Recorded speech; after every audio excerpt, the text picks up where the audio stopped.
পটল কুমার গানওয়ালা। কি হলো, কি ভয় পাচ্ছিস নাকি বাইরে আসতে? না। তো তাহলে দাঁড়িয়ে পড়লি যে? বললাম না বাইরে আসতে।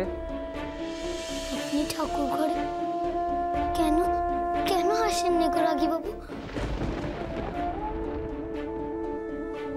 একসময় ঠাকুরকে অনেক ডেকেছি রে পটেশ্বরী। ঠাকুর মুখ তুলে তাকাননি আমার দিকে, আমার ডাক শোনেননি।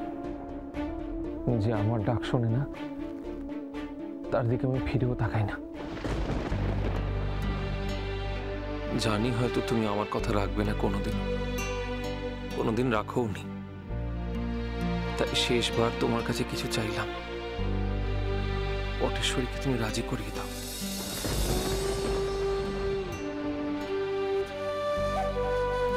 পটেশ্বরী, আমি ঘরে যাচ্ছি, তুই একবার আয়। তোর সঙ্গে কথাটা আমার আজকেই সারতে হবে। আয় শিগগিরি।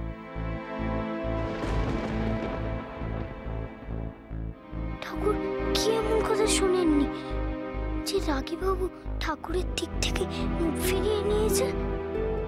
কি এমন কষ্ট দিয়েছে ঠাকুর রাগী বাবুকে?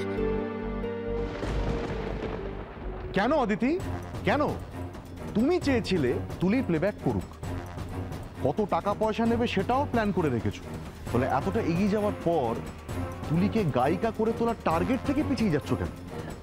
আমি চেয়েছিলাম, কিন্তু এখন আমি যাচ্ছি। সেটাই তো বলছি, তুমি চেয়েছিলে যে ও গানটা গাক, আমার আপত্তি ছিল, তা সত্ত্বেও আমি কিন্তু রাজি হয়েছিলাম।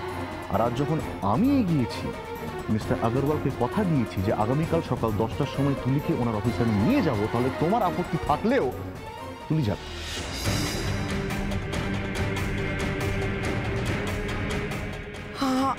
আমার আপত্তি থাকা সত্ত্বেও তুমি ওকে নিয়ে যাবে? হ্যাঁ, নিয়ে যাব, কারণ মিস্টার আগরওয়ালকে আমি নিজে কথা দিয়েছি। আর আমি যখন কথা দিয়েছি তখন কথার নড়চড় হবে না, কারণ এই মিউজিক ইন্ডাস্ট্রিতে সুজন কুমারের কথার দাম আছে। না, তুলি যাবে না। আমি বলছি তুলি যাবে না। তুলি যাবে। তুলি যাবে না। তোমার আপত্তি থাকলে তুলি যাবে। এখানে আমার যাওয়ার কথা কোথায় হচ্ছে, এখানে তো তুলির যাওয়ার কথা হচ্ছে। আমি তো যাবো মা। এই তুলি, তুলি তুমি কেন কথা বলছো? দেখছো না বড়রা কথা বলছে, তুমি কেন কথা বলছো?